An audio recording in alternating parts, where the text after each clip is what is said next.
مفسرین فرماتے ہیں کہ آیت شیر خدا حضرت علی المرتضیٰ رضی اللہ تعالیٰ عنہ کی شان میں نازل ہوئی ہے، بہت زیادہ سخی تھے، بڑی سخاوت کیا کرتے تھے، یتیموں کے اوپر، مسکینوں کے اوپر، اور جو کیا ہے بیواؤں کے اوپر بہت زیادہ جو کیا خرچ کرتے تھے۔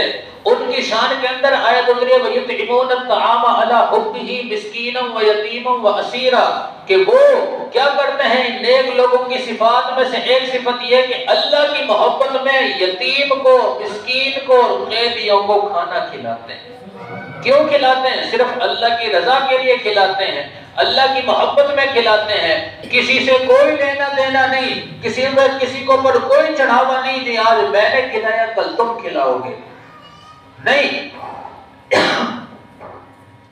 تو جو سخاوت حضرت علی رضی اللہ تعالیٰ کے اندر تھی، اس سخاوت کا رنگ ان کی ساری اولاد کے اندر تھا۔